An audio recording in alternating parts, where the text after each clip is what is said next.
தாய் தமிழ் உறவுகளுக்கு வணக்கம். அதிமுகவுக்கு 100 தொகுதிகள் வழங்க முடிவு. அதிமுகவுக்கு 100 தொகுதிகள் வழங்க முடிவு என்ற தலைப்பில் இந்த காணொளியை நாம் காண்கிறோம். 2026 தமிழக சட்டப்பேரவை தேர்தல். திமுக அதிமுக கூட்டணியில் பேச்சுவார்த்தையில் இழுபறி ஏற்பட்டுள்ளது. இந்த சூழ்நிலையில் அதிமுக பாஜக கூட்டணியில் ஒரு மிகப்பெரிய பின்னடைவு அதிமுகவுக்கு ஏற்பட்டுள்ளது.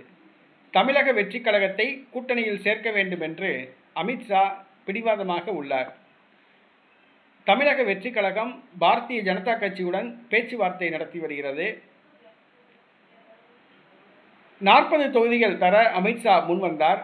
ஆனால் 60 தொகுதிகள் வரை விஜய் கேட்டார். தற்போதுள்ள நிலவரப்படி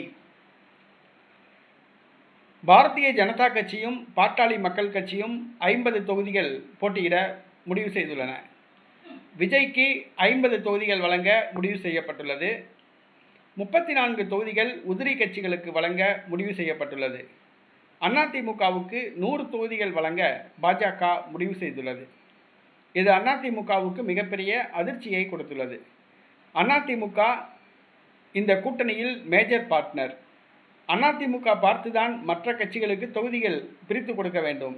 ஆனால் அதிமுக நிலைமை தற்பொழுது பரிதாபமாக உள்ளது. அமித்ஷா பேச்சை கேட்க வேண்டியுள்ளது. பாஜக பேச்சை தட்டாமல் இருக்க வேண்டியுள்ளது. தற்பொழுது 100 தொகுதிகள் தான் தர முடியும் என்று அமித்ஷா கரார் காட்டுகிறார்.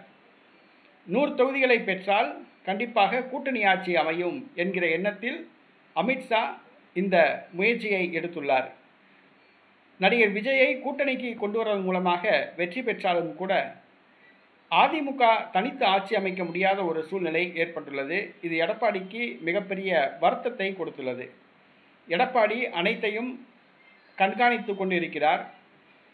அதிமுக தனிப்பெரும்பான்மை பெற வேண்டும் என்பது எடப்பாடியின் ஆசை. ஆனால் அமித்ஷாவோ அதிமுக தனிப்பெரும்பான்மை பெற்று தனித்து ஆட்சி அமைக்கக்கூடாது, தேசிய ஜனநாயக கூட்டணி ஆட்சி அமைய வேண்டும் என்று விரும்புகிறார்.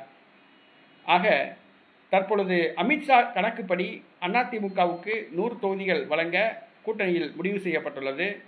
எடப்பாடி 100 தொகுதிகளை பெற்றுக்கொண்டு போட்டியிடுவாரா அல்லது கூட்டணியை விட்டு விலகி வருவாரா என்பது தெரியவில்லை. தேர்தலுக்கு இன்னும் நாட்கள் உள்ளன. என்ன வேண்டுமானாலும் நடக்கலாம். பாஜகவை எடப்பாடி கலற்றி விடலாம். நடிகர் விஜய் அவருடன் தனியாக கூட்டணி அமைத்து களம் காணலாம். அரசியலில் என்ன வேண்டுமானாலும் நடக்கலாம். தற்பொழுது 100 தொகுதிகள் வழங்க அமித்ஷா முன்வந்துள்ளார்.